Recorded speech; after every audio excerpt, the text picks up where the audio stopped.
Bonjour et bienvenue à nos auditeurs et merci d'être aussi nombreux pour nous écouter, nous suivre et aussi nous suggérer des thématiques. Alors, une des thématiques qui est à la fois sensible et importante, c'est celle de la résilience, parce que dans le monde dans lequel nous sommes, qui nous challenge et nous malmène quand même, de façon externe, il y a aussi la petite histoire et la grande histoire. Et à certains moments, dans nos histoires personnelles, la vie vient aussi nous chercher et nous chercher ou nous heurter dans ce qui nous permet de nous révéler au niveau et entre autres de développer la résilience. Alors c'est la thématique du jour avec mon invité. Je suis très contente d'inviter Fawzi. Donc je n'ose pas, en fait il m'a fait répéter 2 fois son nom, mais comme j'ai une petite dyslexie, je n'ose pas le prononcer. Donc je vais lui redonner la parole pour qu'il le prononce de façon correcte et que je ne l'écorche pas. Donc bienvenue et merci à toi d'être là. Bonjour Corinne, donc Fawzi Sebouaï, je suis également très heureux et je te remercie pour cette invitation.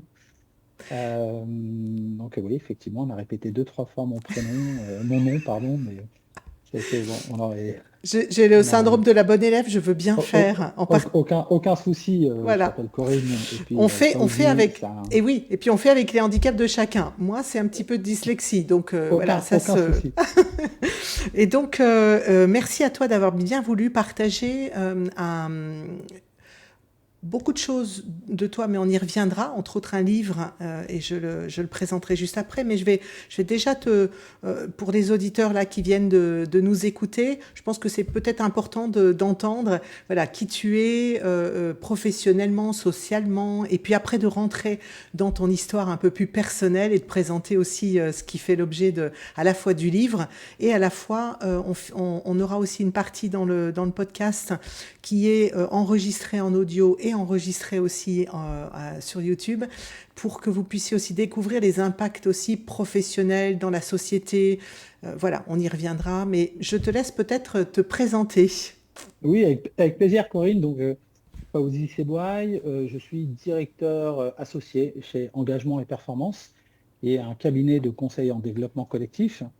J'ai fait une carrière assez longue et riche chez Essilor International où j'ai été directeur financier, notamment directeur achat. Je suis également impliqué dans le sport de haut niveau puisque je suis vice-président pardon, de l'US Créteil Handball, qui est pour moi aussi un sport qui traduit concrètement les valeurs et la richesse du collectif. Et puis, plus jeune, en fait, j'avais fait mes gammes dans différentes associations de quartier, ce qui a été pour moi une vraie école de la vie. J'y reviendrai. J'ai 55 ans, je suis marié et j'ai 3 merveilleux enfants qui sont plutôt grands maintenant, mais qui me procurent toujours autant de plaisir et de bonheur. Merci, je crois que ça permet une belle transition sur, voilà, sur ton ouvrage que je montre et je vous donnerai évidemment le lien pour vous le procurer. Je vous invite vraiment à découvrir avec simplicité, humanité, beaucoup d'humour, puisque c'est vraiment une de tes touches, je trouve que j'ai découvert au moment de la lecture. Donc, Trajectoire, deviens qui tu es.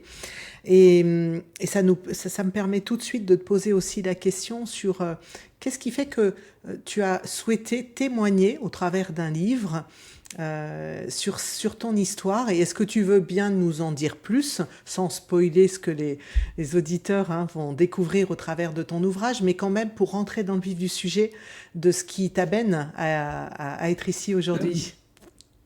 Alors, oui, je vais essayer de ne pas spolier le livre. Euh, Pardon.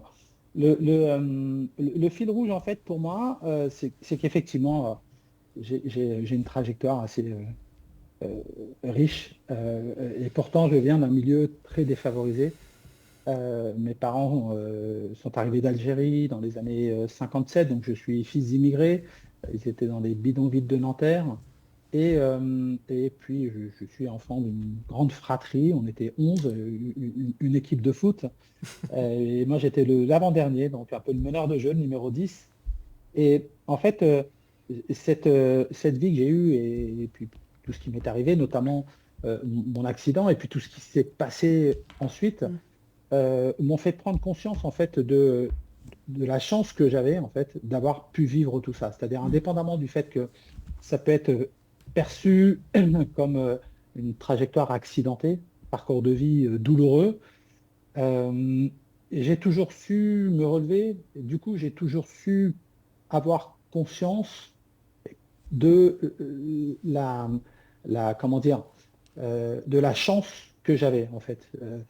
Dans la vie, on tombe, on tombe tous à différents endroits pour différentes raisons.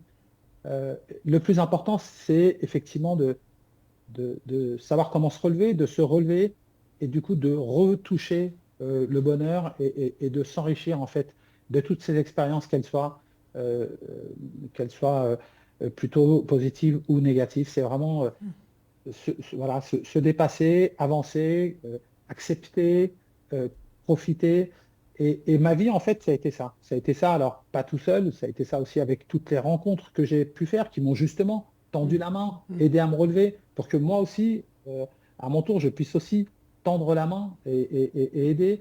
Et c'est toute cette interaction, en fait, et cet environnement social que j'ai réussi à créer avec toutes ces difficultés que j'ai eues à traverser qui m'ont fait prendre conscience de la chance assez exceptionnelle que j'ai eue de vivre quelque part toutes ces tragédies et surtout de m'en être remis, de m'en être euh, inspiré et d'avoir réussi ben, à construire une vie dans laquelle je me sens merveilleusement bien. Oui, alors ce qu'il est possible quand même de partager, c'est qu'aujourd'hui, tu vis avec cet handicap, hein, Tout à dans la fait. réalité. Est-ce que tu peux nous en dire plus et nous dire comment ça peut-être ça touche quelque chose qui est important pour toi, c'est la prise de conscience de l'importance de l'autre et que ça t'a amené. Alors alors ça c'est très voilà, c'est une lapalissade presque hein, pour chacun d'entre nous. Mais toi tu le vis et tu l'as vécu dans la vulnérabilité et Tout à même dans fait. la nécessité, hein. Exactement, parce que voilà, cette période de ma vie a été assez, comme je le disais tout à l'heure, chaotique. Je perds mon père assez jeune, hein, j'ai 15 ans. Juste avant, je me blesse les ligaments puisque j'étais sur le point d'intégrer un centre de formation, devenir footballeur. Donc j'étais dans des bonnes catégories et des bonnes sélections. Et arrive cet accident qui brise mon rêve de devenir footballeur professionnel juste après donc, la mort de mon père. Donc une période très noire, bien sûr. Euh, et, euh, et je passe 2 ans à l'hôpital et je ressors avec une paralysie du membre inférieur gauche. Donc ma jambe gauche est paralysée et c'est des séquelles que j'ai toujours aujourd'hui avec quelques complications qui sont venues s'ajouter parce que l'horloge biologique continue à faire son œuvre et à tourner. Et ce handicap m'a bien évidemment bah, imposé de nouvelles limites que je n'avais pas, d'une part, et notamment des limites en termes d'autonomie. Pour faire simple, j'ai besoin de quelqu'un pour m'habiller, pour me déshabiller. Et donc, bah, tous les jours, j'ai besoin d'aide. Alors, quand je me déplaçais dans le cadre de mes activités professionnelles et que je ne pouvais pas lasser mes chaussures, j'allais demander au personnel de l'accueil ou je demandais à ce que quelqu'un vienne m'aider. Mais cette perte d'autonomie et donc cette prise de conscience du fait que j'avais besoin de quelqu'un m'a aussi fortement sensibilisé dans l'intérêt euh, de l'autre Mm. et de la relation avec l'autre dans la vie. Mm. Ce que j'explique aussi un petit peu dans mon livre, c'est que on a tous besoin des autres. Tout seul, on peut y arriver, mais l'expérience qu'on a vécue, on souhaite la partager. Donc, on la partage forcément avec quelqu'un. On souhaite la transmettre, donc on la transmet à quelqu'un. Donc, cet écosystème est indispensable. Et moi, cette perte d'autonomie m'en a fait prendre conscience, j'ai envie de dire, dans ma chair. C'est-à-dire me dire, je n'ai pas envie non plus d'être un boulet, j'ai besoin des autres, mais je peux aussi être un support et un relais pour les autres. Et donc, j'ai toujours vraiment voulu alimenter cette relation avec l'autre et pas uniquement la subir. Et je me suis rendu compte en fait que dans mon développement, c'était primordial. notre développement individuel passe par l'autre. Mm. On apprend des autres, on transmet aux autres, on interagit avec les autres, on avance avec les autres, on est soutenu par les autres. Il y a toujours à un moment donné quelqu'un autour qui va, sur une discussion, te faire prendre conscience d'un truc qui tourne dans ta tête depuis plusieurs temps, ou te redistribuer complètement les cartes. Donc cette interaction, elle est pour moi importante et vraiment liée justement à cette perte d'autonomie. Alors, pour aller un petit peu plus loin dans la résilience, ce que tu nommes là est vraiment un des facteurs clés, ce qui n'est pas toujours facile hein, pour avoir entendu et écouté ou partagé la vie hein, de certaines personnes qui ont traversé des accidents de la vie et qui les ont, quand il y a eu un avant, un après, et en ce qui me concerne aussi, hein, dans des drames de vie, il peut y avoir, suite au trauma, il peut y avoir ce repli. Voilà, Bien sûr. ça, à un moment donné, cette souffrance est telle, et puis d'intégrer hein, que ta vie d'avant ne sera plus. Donc, tu n'as encore pas la projection de la suite, mais par contre, tu sais quand même que, clairement... Le vide est là. Ah oui, tu ne seras plus celui que tu projetais d'être. En l'occurrence, tu nous en parles très bien par rapport au sport de haut niveau et la carrière qui t'attendait. Et il y a quelque chose dans ton livre sur lequel je souhaitais t'interroger, c'est justement ce paradoxe chez toi de beaucoup te nourrir de ce soutien social, de donner, qui donne, reçoit.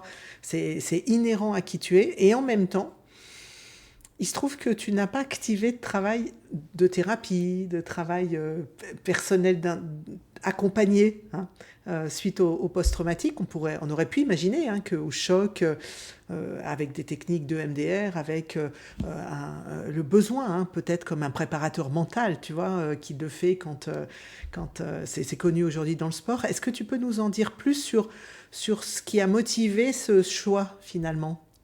Alors, deux choses. La première, c'est que dans le milieu dans lequel j'ai grandi, c'était pas un réflexe naturel d'être accompagné. On se soutenait mutuellement. Il y avait une solidarité. Il y avait je dis pas qu'il n'y a pas de solidarité ailleurs, mais on s'appuyait déjà effectivement sur les autres. Hein. On avait une communauté dans notre quartier. On était plusieurs jeunes du même âge parce que il y avait beaucoup de familles issues de l'immigration, beaucoup d'enfants aussi. Hein. C'était à l'époque on faisait assez facilement 5-6 enfants. Nous on en était 11 comme je le disais.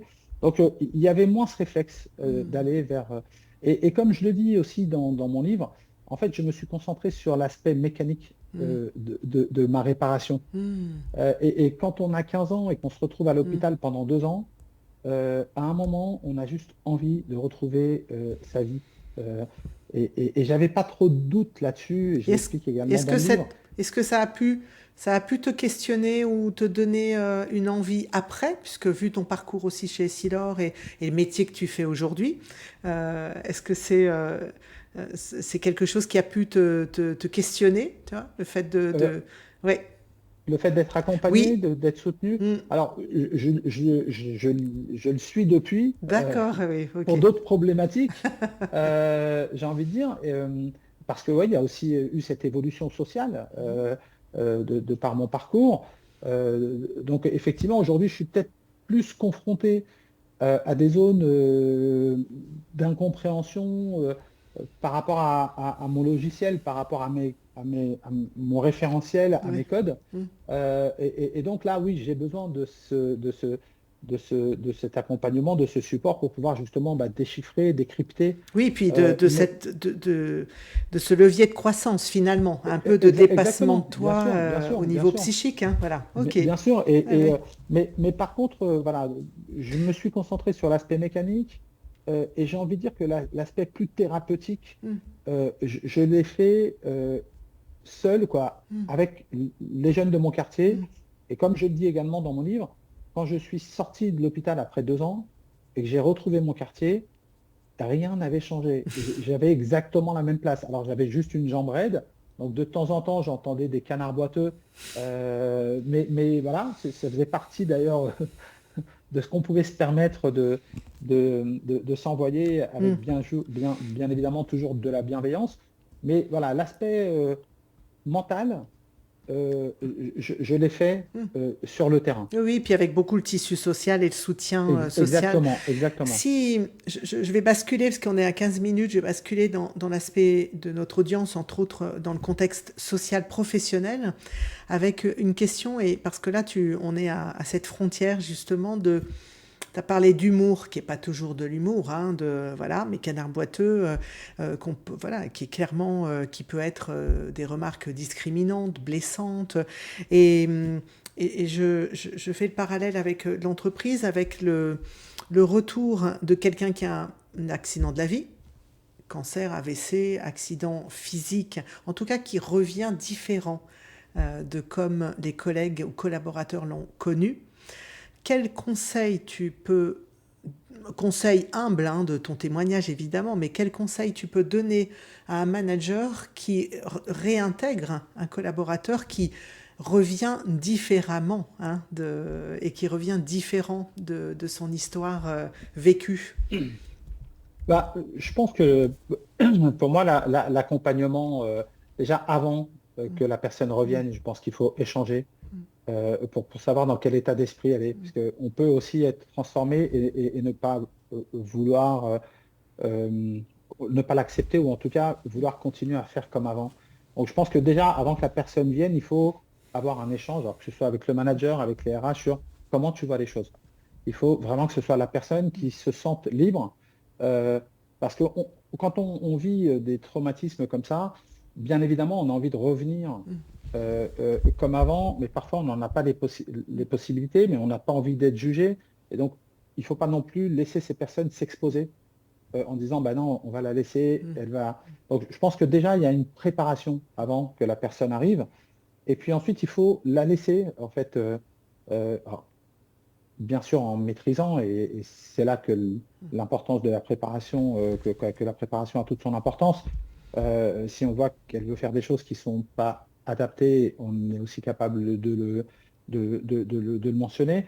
Mais c'est déjà sur une partie de préparation, et ensuite, il faut valoriser en fait son travail, il faut lui offrir les mêmes opportunités qu'on offre aux autres et pas se mettre dans une position de dire bah, déjà, elle arrive à faire ça, déjà c'est bien. Alors il y a quelque chose Euh, qui te...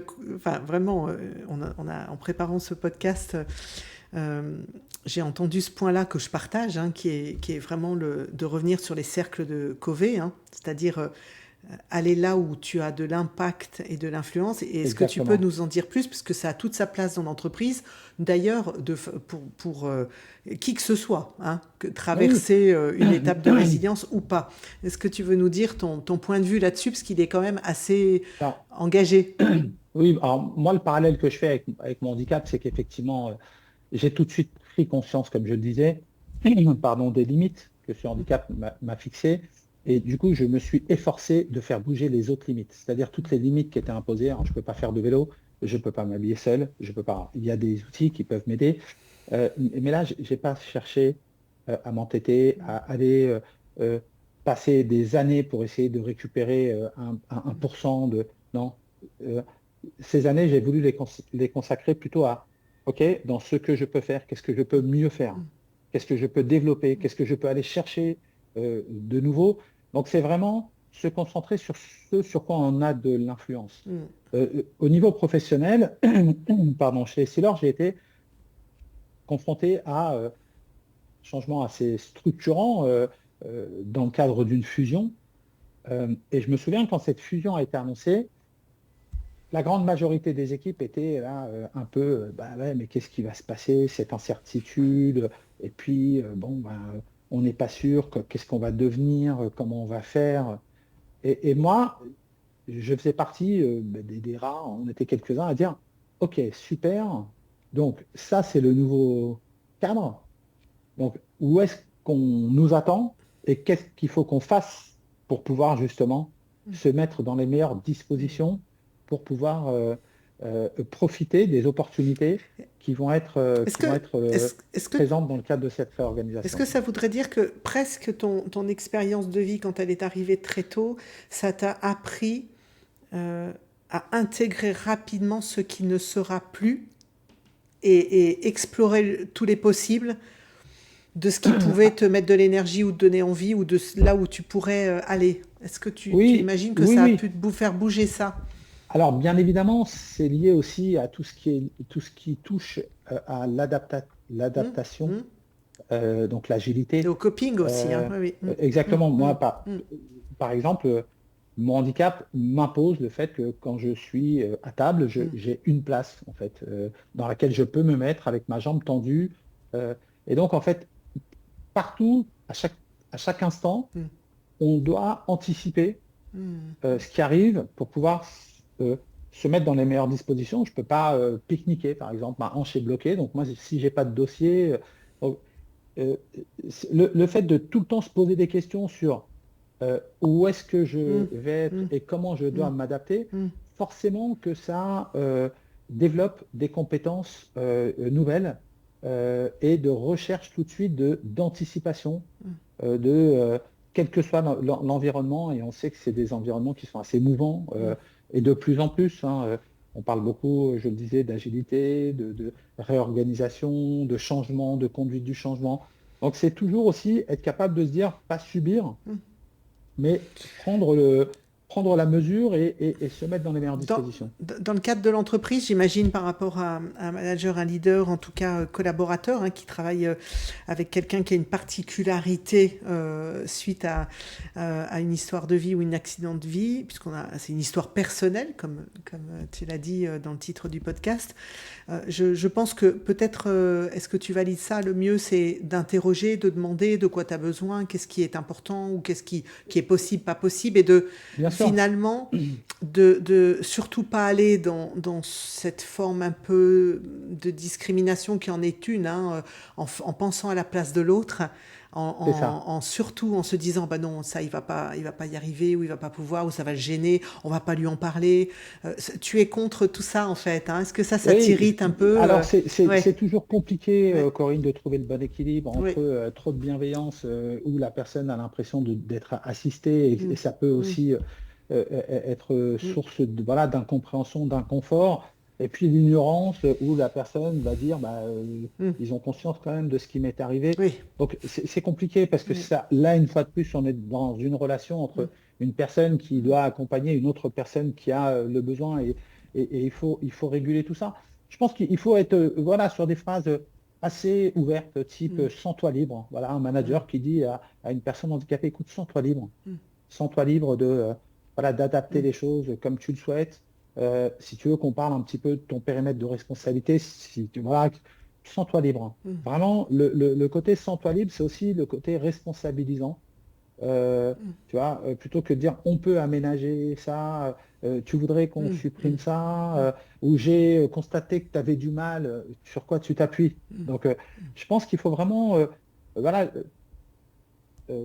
moi je dis souvent, le handicap fait partie de moi, mais il ne me définit pas. mm. Il ne faut pas non plus voir les handicapés comme des handicapés. Parce que il y a déjà des handicaps qui sont visibles, d'autres qui sont Oui, à invisibles. 80% même d'ailleurs, Et hein, voilà, oui, oui. exactement. Et en plus, j'ai envie de dire, juste l'état d'esprit d'un Mm, collaborateur, sans parler même de mm, handicap, euh, c'est difficile à décrypter. mm, Une même personne, tu vas lui dire la même chose à 2 jours d'écart et ça n'a pas la même réaction. Donc, je pense qu'il faut être voilà, dans le respect, dans la mm, bienveillance, dans l'empathie, et puis aussi voilà, être là dans le cadre de son rôle de manager, qui est aussi de développer ses équipes et de leur donner mm. euh, tous les outils leur permettant de réaliser leur mission et d'atteindre leurs objectifs. Alors, tu as dit deux, trois mots qui vont m'aider à faire ce virage vers la conclusion de notre podcast, puisque D'accord? tu as parlé d'outils, tu as parlé de donner aux équipes, tu as parlé de responsabiliser. Donc, je pense que ça contribue peut-être à quelques éléments de réponse à la dernière question que je vais te poser sur qu'est-ce qui t'anime aujourd'hui, en fait, hein. Qu'est-ce qui te donne envie de te lever dans cette histoire de vie qui s'est encore transformée là sur ces dernières années? Est-ce que tu peux nous en dire plus et nous parler du chapitre qui s'ouvre à toi, enfin qui s'est déjà ouvert à toi, mais qui continue aujourd'hui? Alors, c'est effectivement très large. Je vais faire deux réponses si tu me Mm. le permets. Mm. Euh, Moi, je reste convaincu que l'expérience, elle ne vaut que si elle est partagée. Euh, Si tu restes tout seul avec ton savoir, et si tu le donnes, tu le perds pas. Mm. Donc, c'est vraiment voilà, partager ses expériences. Ça parlera à certains, moins à d'autres, une partie ou une autre. Donc, c'est vraiment. Et après, un des proverbes, en tout cas, auxquels je crois profondément, c'est un proverbe soufi qui dit que la valeur d'un homme avec un grand H ne se mesure pas à ce qu'il possède pendant sa vie, mais à ce qu'il laisse après sa mort. Et voilà, sans grande prétention, Mm. j'ai pas l'ambition de marquer l'histoire, mais si j'ai semé quelques petites graines et que ces petites graines donnent des fruits qui nourrissent et qui font d'autres petites graines, et j'ai appelé d'ailleurs ma petite société Follow Me pour toutes les personnes que j'ai croisées, à qui j'ai indiqué la route et qui sont aujourd'hui sur des belles trajectoires. Donc c'est vraiment, en tout cas moi, ce qui m'anime tous les jours, c'est de rencontrer de nouvelles personnes, c'est d'apprendre de nouvelles choses. Moi, je suis profondément convaincu que la différence n'est pas un obstacle. Au contraire, c'est une source d'épanouissement et de développement. Par définition, une personne qui est différente, elle ne connaît pas les mêmes choses que vous, donc elle a des choses à vous transmettre.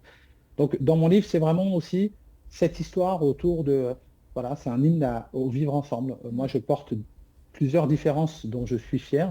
Je suis euh, euh, d'origine algérienne, donc j'ai une double culture, une double identité, et des valeurs du coup qui sont très vastes, parce que la France c'est mon pays, j'y suis né, j'ai vécu jusqu'à aujourd'hui, et tout ça c'est une vraie richesse. Et puis de l'autre côté, c'est mon handicap qui m'a aussi apporté énormément, plus qu'il m'a enlevé. Je suis même aujourd'hui pas convaincu que j'aurais jamais réalisé tout ça si j'avais pas eu cet accident de mobilette en juin 1985. Voilà. Alors, on peut te retrouver et on peut nous retrouver d'ailleurs, puisque notre relation et notre connexion s'est faite par un bel outil, qui est plus qu'un outil d'ailleurs, qui est une démarche d'accompagnement, de maturité, de diagnostic auprès des équipes, auprès des entreprises, qui est Power Team. Donc, on peut te retrouver sur LinkedIn. Est-ce que tu peux nous donner les deux endroits où on peut te suivre et te retrouver? Alors, mon profil LinkedIn, Fawzi Sebouaï, et puis envoyez-moi vos invitations que Oui. j'accepterai avec grand plaisir, où je communique beaucoup sur toute la partie professionnelle et également sur mon ouvrage, puisque je suis amené aussi à faire des interventions en entreprise, justement pour supporter des programmes de sensibilisation aux problématiques autour de la diversité et de l'inclusion des personnes en situation de handicap. J'ai également un compte Insta, toujours au nom de Fawzi Sebouaï, où là c'est un petit peu plus des publications en short au bord de la plage, mais voilà. Et autrement, le site Engagement et Performance, bien sûr, et le site Power Team, qui est, comme tu le disais, notre solution de diagnostic d'équipe et d'organisation, pour laquelle on bénéficie d'un partenariat scientifique avec l'Université Paris-Dauphine. Merci beaucoup, Fawzi, et puis merci, Merci à toi, merci à Corinne. vous. N'hésitez pas à nous faire vos commentaires, vos questions, suggestions. Vous pouvez nous retrouver et me retrouver aussi sur LinkedIn, Corinne Lannepaban. Nous suggérer sur notre plateforme de podcast Développe ton Zest, nous suggérer des thématiques à approfondir. C'est toujours de bienvenue. Merci de votre fidélité, de votre écoute. Merci à tous. Au revoir. Au revoir.